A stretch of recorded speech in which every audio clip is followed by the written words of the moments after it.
Yeah. Back once again. Another quick movie review. Had time today. Watch Hustle. Basketball. Well, sports movie, if you want to call it that. The sports genre.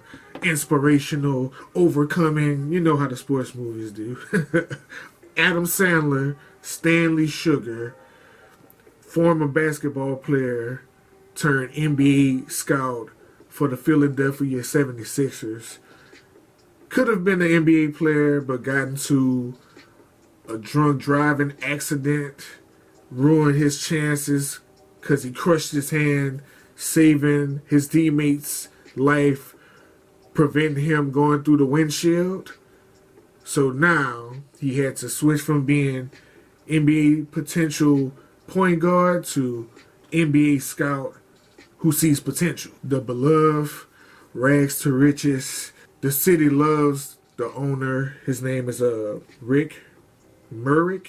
He came from Philadelphia. He worked his way up to becoming the owner from nothing. So he has the same kind of blue-collar, rugged attitude and grit that the Philadelphia 76ers love. So he's a beloved owner.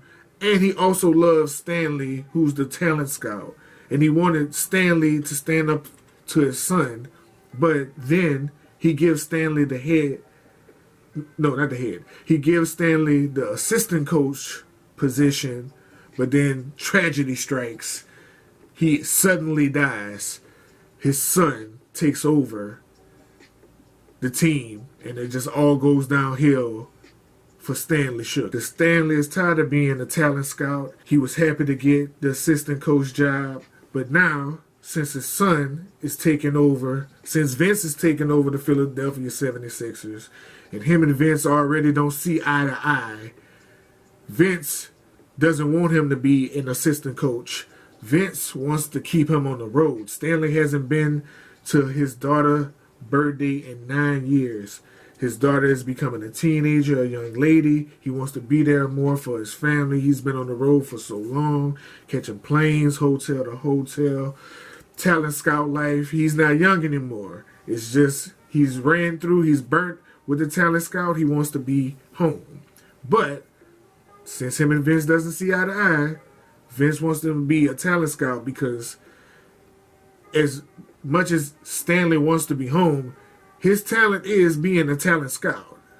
He's really good at it, as you're going to find out in the movie. Stanley gets back on the road, goes city to city, place to place, trying to find the next NBA star. He's going to gym after gym. He's even going places where the players secretly hiding injuries. So he didn't even meet up with that player. He's just like, what am I going to meet him for? He's injured. Leaves that gym. He's in Spain. Goes to a street basketball game. They got the street basketball legends out there. Shout out Bone Collector. I saw that cameo in there. Definitely. They had AO out there. They had a bunch of street ball legends in there. They had a lot of NBA cameos in here too.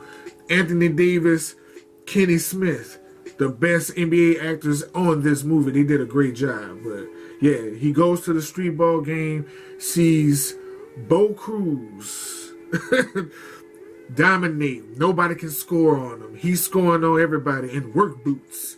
He's fresh off of work in jorts and work boots, getting buckets, catching bodies. Before Stanley hops on the plane, Stanley calls Vince, say, I found this guy. He's untouched, diamond in the rough. Nobody knows about him, but I think he's the one. Vince hates Stanley.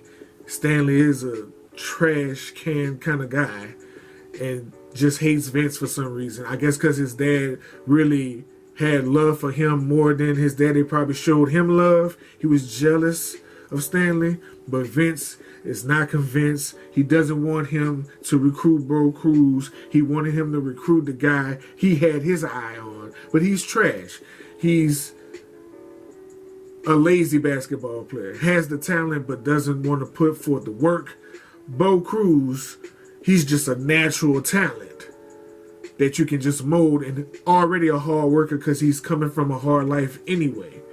But Stanley then sneaks him on the plane with his own money, puts him in a hotel with his own money, but then finds out he has an arrest record. And after he finds out, well, then not only does he find out he has an arrest record, he finds out he has an arrest record on TV because Vince is trying to sabotage him from even getting close or near the 76. So now Stanley is stuck. He doesn't have the position on the 76ers anymore because he quits. He gets his vent out. He gets his rant out on Vince. But he didn't realize is, hey, I done lied to this kid, said I had a position in the 76ers and I could get him on the 76ers. So now I really do have to coach him, train him to get him in the draft so he can get on somebody's team at this point. Because he's not getting on the 76ers. The 76ers don't want him, but Bo Cruz doesn't know that. He's training and taking his advice thinking he's going to be on the 76ers and then realizes he's not going to be on the 76ers. And then, they get into their quarrels and fight and, why you lied to me? You lie. But the man has been taking care of you and your mom, and you're mad because he lied about going to the 76ers. You should have just never even got mad. Be like shocked, maybe, but you didn't have to work. He got you sitting in a 5-star hotel in a mini bar. Like, you pampered right now. You literally pampered, and you mad because he lied about getting you on the 76ers, but he's been spending all his money and time training you to get to the NBA. Just an ungrateful little just an ungrateful. That's the only part of the movie I hated. Like, you ungrateful motherfucker. You better not tell Stanley nothing, but I get it. He thought he had the position. That was the main thing. He thought he had the position, so I understand the anger, but at the same time, you got to pull it back, cuz. Pull it back. And pretty much the rest of the movie after that is Bo Cruz competing with the the potential number one draft pick, Kermit, who's played by Anthony Edwards. Anthony Edwards did a great job being the antagonist, being the villain of the movie. He did a great job playing that role. And Kenny Smith did a great job playing Adam Sandler's friend in the movie too. Even though he didn't get him on that draft list, he brought it back around and got him that secret game that got him picked. And then he started playing, I think he started playing for the Boston Celtics. Yeah, Bo Cruz ended up getting into the draft, getting picked to the Boston Celtics. Adam Sandler, ended up getting his coaching job back because they kicked Vince off as owner and gave it to Rex's daughter. Yeah, gave it to Rex's daughter. Rex's daughter ended up taking up ownership because Vince fumbled the ball. He didn't pick Bo Cruz, and you could have got Bo Cruz for cheap. And he was the second best player in the draft. And guess who found him? Stanley Sugar. So they just booted him out. Stanley got his job back. Bo Cruz got to the NBA. And it's a great movie, man. Like, it's real. I think it really caught the lifestyle of a lot of these NBA players coming from nothing, and the talent scouts who are just as hard working as the NBA players to discover the NBA players. Because I'm thinking about, like, you missed 9 of your daughter's birthdays. He's driving a Chevy Malibu. Like, you know what I mean? He's living a good life. He got the family, he got the wife.